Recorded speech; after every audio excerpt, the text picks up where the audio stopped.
بسم اللہ الرحمن الرحیم۔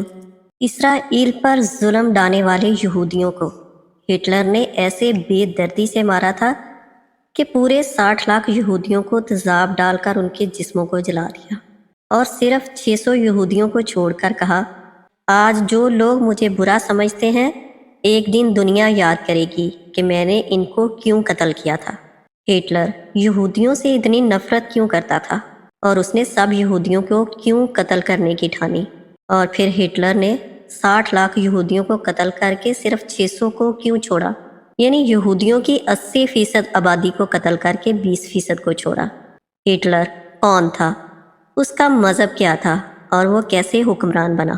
جب رومیوں نے عیسائیت قبول کرنے کے بعد یورپ اور شام میں یہودیوں پر زندگی تنگ کر دی تھی، ان پر نہایت ظلم ڈھائے، تو جان بچانے کے لیے یہودی ان علاقوں کا رخ کرتے جہاں مسلمانوں کی حکومت تھی۔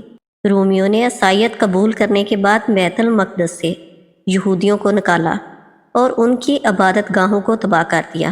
اس کے بعد حضرت عمر رضی اللہ تعالیٰ عنہ کے دور خلافت میں بیت المقدس کی فتح کے بعد یہودیوں کو شہر میں آنے کی اجازت ملی۔ سن 637 ہجری میں بیت المقدس فتح ہونے کے بعد حضرت عمر بن خطاب رضی اللہ تعالیٰ عنہ نے یہودیوں کو بیت المقدس کی زیارت کی اجازت دی، جبکہ اس سے پہلے عیسائیوں نے ان پر پابندی لگا دی تھی۔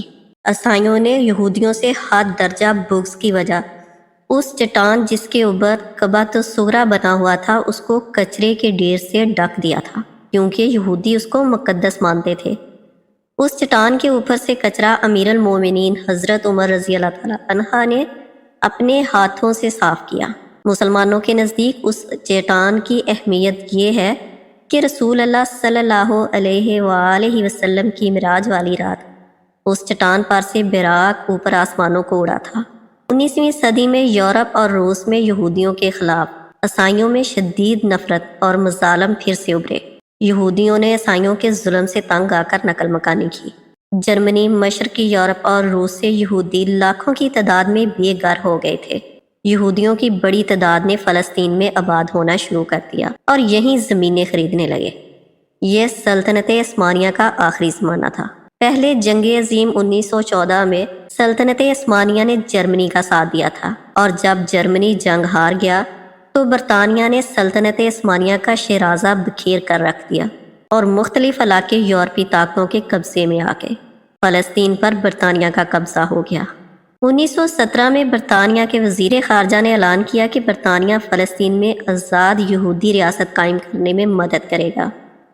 جب فلسطین کے عرب مسلمانوں میں یہودیوں کے خلاف شدید رد عمل پیدا ہونے لگا اور دونوں کے درمیان شدید جھڑپیں ہونے لگیں تو برطانیہ نے فلسطین سے جانے کا فیصلہ کیا اور اقوام متحدہ سے اس علاقے کے مستقبل کے بارے میں فیصلہ کرنے کو کہا۔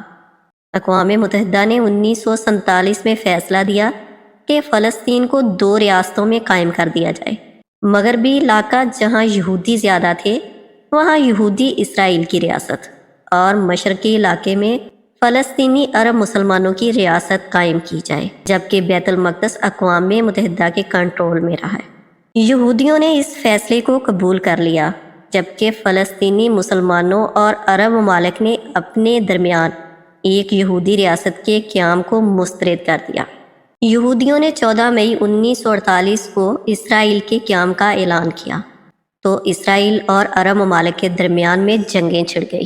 یہ جنگیں 1967 تک چلیں۔ جنگ کے شروع میں اسرائیل نے مغربی بیت المقدس پر قبضہ کر لیا اور فلسطین کے کچھ اور علاقے بھی اپنے قبضے میں لے لیے۔ فلسطین کے مختلف علاقوں پر مصر، شام، لبنان اور اردن کا قبضہ ہو گیا۔ بیت المقدس کا مشرقی علاقہ جس میں حرم شریف اور مسجد اقصیٰ سمیت مقدس مقامات ہیں اردن کے قبضے میں تھا۔ یہ صورتحال 1967 تک قائم رہی۔ 1967 کی عرب اسرائیل جنگ کے اختتام پر اسرائیل کا پورے فلسطین پر قبضہ ہو گیا اور تاریخ میں پہلی مرتبہ مقدس مقامات یہودیوں کے قبضے میں آ گئے۔ مورخین کے مطابق ہٹلر نہایت ذہین، شاطر، ظالم اور اذیت پسند انسان تھا۔ اس کی شخصیت کو کرشماتی شخصیت کہا جاتا تھا۔ جب وہ لوگوں کے سامنے بات کرتا تو گویا وہ سب پر اپنی باتوں کا جادو کر دیتا تھا۔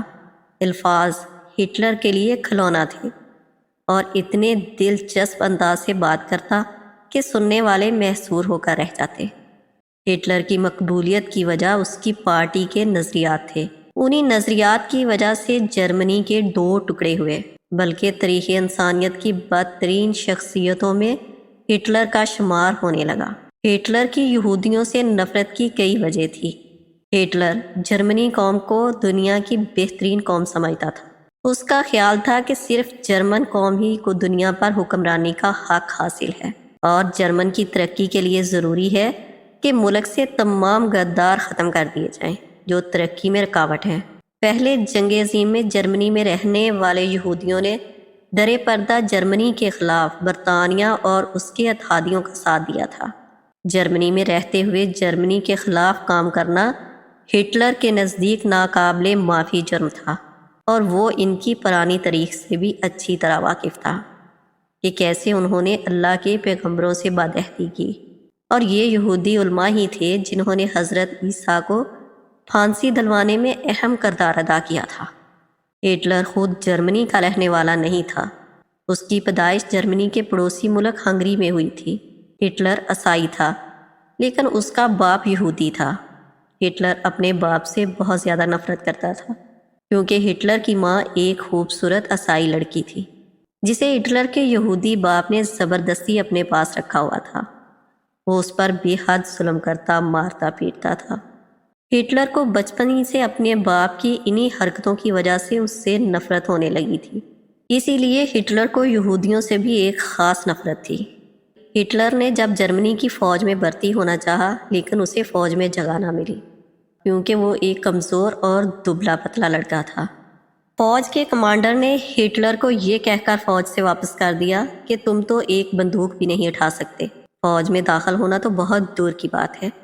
لیکن پہلے جنگ عظیم میں جرمنی کے حالات بگڑے تو مجبور ہو کر جرمنی نے ہر طرح کے لوگوں کو فوج میں داخل کرنا شروع کر دیا، اور انہی مشکل حالات میں ہٹلر بھی جرمنی کی فوج میں داخل ہو گیا۔ ہٹلر نے ایک لمبے زمانے تک جرمن کی فوج میں کام کیا اور بعد میں اپنی ہی ایک خاص پارٹی بنا کر حکومت میں داخل ہو گیا اور پھر حکومت کے تخت پر جا بیٹھا۔ ہٹلر بچپن سے دیکھتا آیا تھا کہ یہودی قوم کسی کے ہمدرد نہیں، وہ چاپلوس اور دھوکہ دہی میں سب سے آگے رہتے ہیں۔ اس لیے حکومت ہاتھ میں آتے ہی اس نے جرمن کے لوگوں کو یہودیوں کے خلاف بھڑکانا شروع کر دیا اور آخر میں ایسا ماحول بنا دیا کہ پورے جرمن کے عیسائی لوگ یہودیوں کے کٹر دشمن بن گئے۔ جب ہٹلر نے دیکھا کہ اس کے اپنے لوگ اس کے ہاں میں ہاں ملاتے ہیں اور اسے ہی اپنا سب سے بڑا لیڈر سمجھتے ہیں، تو اس نے ایک قانون پاس کیا کہ پوری دنیا سے یہودی نسل کو ختم کر دیا جائے تاکہ دنیا یہودیوں کے شر سے پاک ہو جائے۔ وہ یہودی قوم کو ایک لعنت زدہ نسل سمجھتا تھا اور دنیا کو یہودیوں سے پاک کر دینا چاہتا تھا۔ آج دنیا میں سب سے کم تعداد یہودیوں کی ہے، لیکن ان کی چاپلوسی اور دھوکہ دہی اتنی آگے ہے کہ انہوں نے پوری دنیا کو اپنے کنٹرول میں کر رکھا ہے۔ اللہ سبحانہ و تعالیٰ سے دعا ہے کہ اللہ تعالیٰ ہم سب کو برے وقت اور برائی کے شر سے بچا کے رکھے۔ آمین ثم آمین۔